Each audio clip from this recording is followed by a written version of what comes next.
qu'à aucun moment,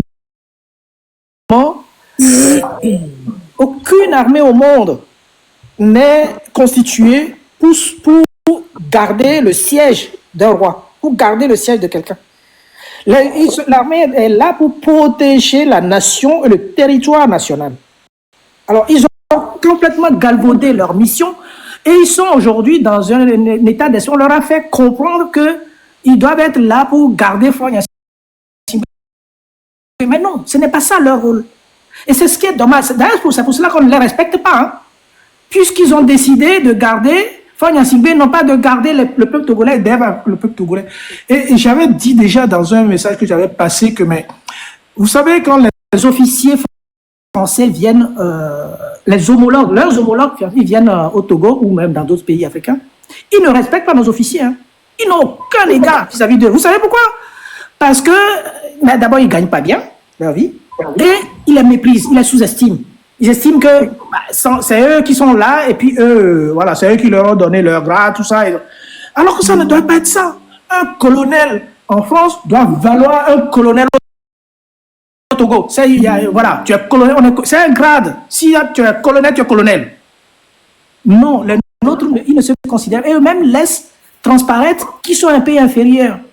Je peux comprendre qu'il y a un petit complexe du fait que l'Européen reste l'Européen, mais il faut que ça, on s'enlève ça de la tête.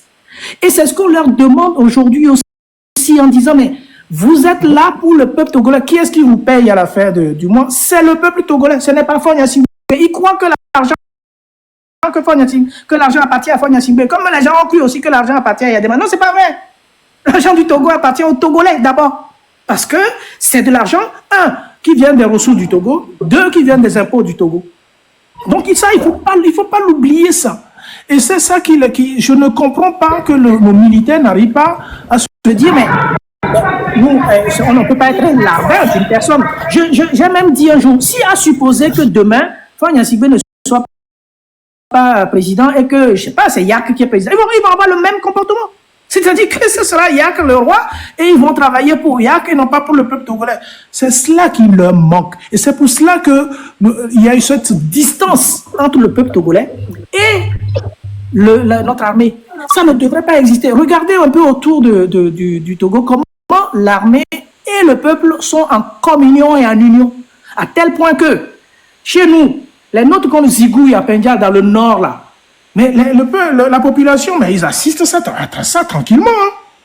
Ils n'ont même pas ce réflexe d'aller chercher, de donner des informations à nos militaires, de les protéger. Non, ils ne le font pas. Pourquoi ils ne le font pas? Parce qu'ils considèrent leurs propres militaires comme des ennemis. Ce qui ne doit pas exister chez nous. C'est ça la réalité. On doit faire un front commun. On doit être ensemble. L'armée et la population doivent être unis.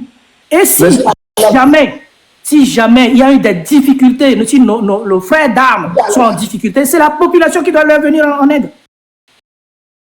C'est ça la réalité. Et il y a quelque chose que le commandant a dit tout à l'heure qui est très juste, c'est comment ils sont payés, les nôtres. Au lance-pierre.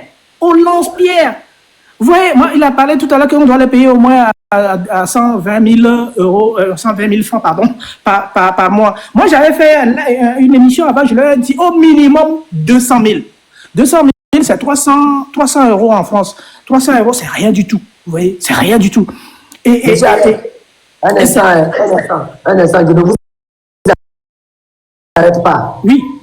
Les jeunes doivent sortir cette nuit-là. Appelez à la mobilisation des jeunes cette nuit-là. Oui, alors c'est bien, j'allais en venir. C'est vrai que hier, moi d'abord, je félicite ce qu'ils ont fait hier et aujourd'hui. C'est une bonne chose. C'est déjà un bon début. Et je félicite, je les encourage à continuer cette lutte parce que ce n'est pas...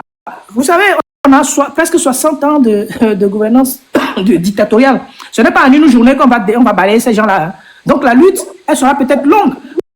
Peut-être pas longue, mais ça dépendra de notre détermination à faire sortir ces gens-là. Donc j'encourage les jeunes, j'encourage tout le monde, hein, pas que les jeunes, les moins jeunes aussi. Moi, quand le Sénégal faisait sa révolution, j'étais avec eux. Au Mali, on était aussi avec eux. Parce que j'ai mon réseau d'amis qui font qu'on les a aidés. Ce n'est pas pour rien que certains répondent aujourd'hui. Il est là, par exemple, j'ai connu, il y a Gaspard, des gens que j'ai connus avant, qui nous rejoignent aujourd'hui. Donc, mes frères et mes sœurs au Togo, pardon, laissons de côté nos préoccupations quotidiennes. Nous avons une lutte à mener et cette lutte est beaucoup plus importante. Vous n'arrivez pas à vendre aujourd'hui, ce n'est pas grave. Vous vendrez 10 fois plus cher ce que vous vendez aujourd'hui, demain. Donc, c'est aujourd'hui qu'il faut faire le nécessaire. Voilà. Alors, il y a une chose, pour en finir, chef canton, la dernière fois que j'étais intervenu, je voulais te demander de m'envoyer ton numéro de téléphone par inbox pour que je puisse communiquer avec toi. Merci à tous. Je ne veux pas monopoliser la parole, mais sachez que nous sommes derrière vous et nous serons toujours là jusqu'à la lutte finale. Pensez à Amron et pensez à Amron. Merci. Salut depuis votre position. Monsieur A.S. Johnson. Oui, chef canton, je te salue. Oui, ne t'inquiète pas. Moi, chaque fois je ne dis pas, ne t'inquiète pas. Je salue le patriote fantôme, Marraine. Recevez mes salutations, tous ces vaillants messieurs à l'aise. Je dis, mes frères, on a bien commencé, hein. C'est le début de quelque chose. On ne va même pas s'arrêter. Et j'envoie un message à ce gouvernement. Vous avez en face de vous une génération que vous n'avez jamais vue. C'est vrai, on a essayé 1-2 fois, ça n'a pas marché, mais cette fois-ci, ça va marcher. Comptez sur nous. On ne va pas abandonner Amron. On va libérer le Togo. Et c'est un chemin de non-retour. On est sorti, rien ne nous arrêtera. Vous pouvez tout faire. On connaît tous vos stratégies. C'est-à-dire, vous ne voyez pas encore notre niveau de détermination. On a dit que nous sommes déjà morts. Est-ce que vous savez ce que ça veut dire? Donc, arrêtez, faites tout ce que vous voulez, mais nous, tant que fort ne tombe pas, on ne s'arrête pas, parce que nous sommes les dignes fils du Togo et nous allons prouver que nos ancêtres n'ont pas été lâches et nous aussi, nous ne sommes pas des lâches. Donc, faites tout ce que vous voulez. Nous, on va faire, même vous les militaires, on est là pour vous. Vous devez aussi comprendre et mettre en application les conseils du commandant, le général Olivier Ama. Oui, nous voulons un Togo nouveau et nous allons le conseiller, peu importe. On va tomber, on va se relever, peu importe les sangs versés. Donc, moi, je vous appelle, mes frères. Nous sommes déterminés, forts. Tu as en face de toi quelqu'un que tu n'as jamais vu. Tu dis que tu es méchant. Nous allons te montrer que nous sommes plus déterminés que toi. Et rien ne nous attirera. Et n'oublie pas, ton père a dit, le peuple n'est pas dupe. Tu nous as trompé 1 fois, 2 fois, mais cette fois-ci, tu ne nous tromperas pas. Soit tu vas nous finir tous au Togo, ou bien nous, on va finir avec toi. Mes frères, courage. On ne baisse pas. Vaincons ou mourons, mais dans la dignité. Nous sommes des dignes fils du Togo. Mes frères, ce n'est qu'un début. Amron nous a ouvert le chemin. Courage, mes frères. Merci, chef canton. Nous disons que cette nuit-là, on ne va pas dormir.